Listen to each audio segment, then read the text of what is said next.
Hello everyone, welcome back to my channel. My name is Ujjwal Tokas and today in this video I am going to cover the topic which college should you prefer for doing BSc nursing, a government college, a semi-government college or a private college.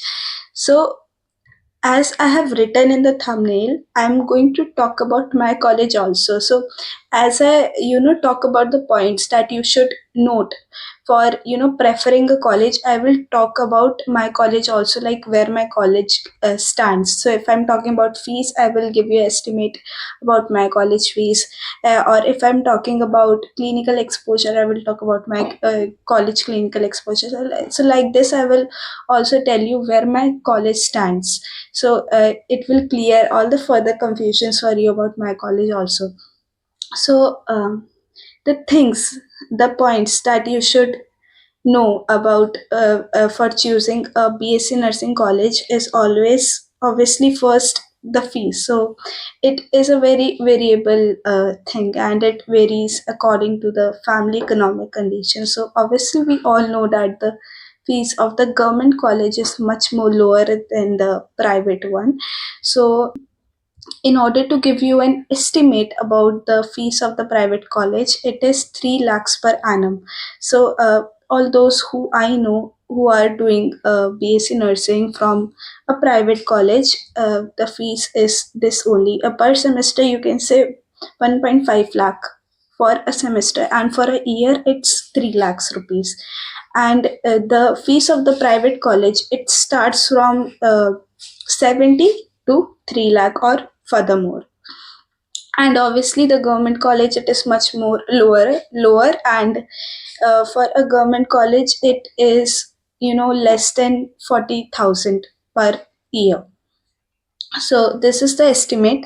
And my college is semi government one, so my college fees is very mid range. It is not very high, it is not very low, so it is in the between.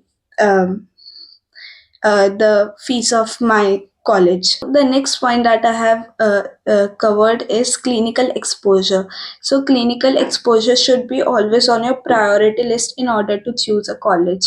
So, for a medical student, for a BSc nursing student, आपको देखना है कि जो college आप enrol करने वाले हो या करना चाहते हो, उस कॉलेज का अपना कोई हॉस्पिटल है या नहीं, या फिर जिस कॉलेज में आप एनरोल करना चाहते हो वो किसी बड़े हॉस्पिटल में अपने स्टूडेंट्स की प्रैक्टिस करवाता है या नहीं. Because clinical exposure is very important thing, क्योंकि एक मेडिकल स्टूडेंट, आपका हाथ जितना फिट नहीं बैठेगा पेशेंट्स के ऊपर, अगर फैसिलिटीज कम हुई हॉस्पिटल में तो आपको प्रॉब्लम आएगी आगे जाके काम करने में. अगर आप के पास आपका जो भी हॉस्पिटल है उधर ज़्यादा पेशेंट्स नहीं है तो फिर आपको आगे जाके दिक्कत आ सकती है. तो इसलिए आपको पहले ही देखना है कि जो कॉलेज में आप चाहते हैं एनरोल करना है, जो कॉलेज आपको मिल रहा है, उस कॉलेज में वो जो कॉलेज है वो कहाँ अपने स्टूडेंट्स की प्रैक्टिस करवाने लेके जाता है, कहाँ क्लिनिकल पोस्टिंग्स में लेके जाता है अपने स्टूडेंट्स को. सो my college, if I talk about my college, मेरा जो कॉलेज है वो सफदरजंग हॉस्पिटल में हमारी पोस्टिंग्स लगती है. सो हमें बहुत ही अच्छा क्लिनिकल एक्सपोजर मिल जाता है बिकॉज वहाँ पे बहुत ज़्यादा पेशेंट्स होता है एंड वहाँ पे हमें बहुत सारी डिसीजेज एंड इंजरीज एंड हर कंडीशन देखने को मिल जाती है. तो इसलिए मैंने मेरा कॉलेज ज्वाइन किया.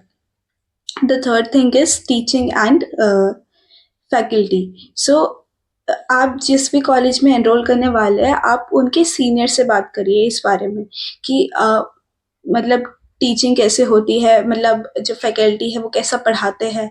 तो this is also a very important point to be noted in order to enrol for a college. मैं वैसे तो ज़्यादातर जो कॉलेज है बच्चे लीनियंट लेते हैं कि कॉलेज में क्या पढ़ाई होती है, कुछ भी नहीं होता. बट ट्रस्ट मी, अगर आप कॉलेज में भी ध्यान दोगे तो आपके कॉन्सेप्ट्स बहुत ज़्यादा क्लियर हो गए एंड घर पे जाके इतना जो आपके एफर्ट्स लगते हैं पढ़ाई को लेके वो थोड़े कम लगेंगे अगर आपको कॉलेज में एक अच्छी फैकल्टी मिली. So my college faculty is also good. Then the fourth point that I have mentioned is recognition and approval. So this is the very important point in order to choose a college. आपको ये देखना है कि आपका college INC approved है या नहीं, या फिर किसी बड़े कॉलेज से रिकॉग्नाइज्ड है या नहीं। आईएनसी अप्रूव पक्का होना चाहिए। अगर आप एक आईएनसी अप्रूव्ड कॉलेज में नहीं पढ़ रहे हैं बीएससी नर्सिंग, तो आप एग्जाम्स के लिए एलिजिबल नहीं होते हैं। तो ये देखना है आईएनसी अप्रूव्ड होना चाहिए या फिर स्टेट नर्सिंग काउंसिल के थ्रू अप्रूव्ड होना चाहिए। This is the most important point two look for doing BSc nursing course from a college. अगर आपका कॉलेज अप्रूव नहीं हुआ तो फिर आप एग्जाम नहीं दे पाओगे एंड फिर आपके लिए स्कोप बंद हो जाएगा बीएससी नर्सिंग में। अगर आपने एग्जाम ही दिए तो फिर आप एक high paying job miss out कर सकते हो। तो इसलिए आई हैव रिटन कि देखना है कि आपका कॉलेज आईएनसी अप्रूव्ड है, स्टेट नर्सिंग काउंसिल से अप्रूव्ड है या नहीं। सो मेन यही होता है, फीस का लेके होता है। अगर आपकी बजट, आपकी पॉकेट अलाउ करती है to study in a private college, तो कोई दिक्कत नहीं है। It is always better. बस ये 4 पॉइंट देख लेना जो मैंने आपको बताया है, और कोई दिक्कत नहीं है। अगर आप गवर्नमेंट से कर रहे हो तो इसमें भी अच्छी बात है, अगर आप प्राइवेट से कर रहे हो और अगर आपकी पॉकेट अलाउ कर रही है तो उसमें भी कोई दिक्कत वाली बात नहीं है। मेन चीज़ है कि आपका आगे जाके एग्ज़ाम क्रैक होता है या नहीं, आगे जाके आपकी जॉब हाइपिंग लगती है या नहीं। सो या this was all about this video, and if I talk about my college, I study in Jamia Hamdard and it is a very good college, and the points that I have told you, I have also talked about my college also कि मेरा college का stand करता है। तो I hope this clears a confusion about my college, and I hope this clears a confusion about a private and a government college also. So thank you so much for watching this video. Bye bye.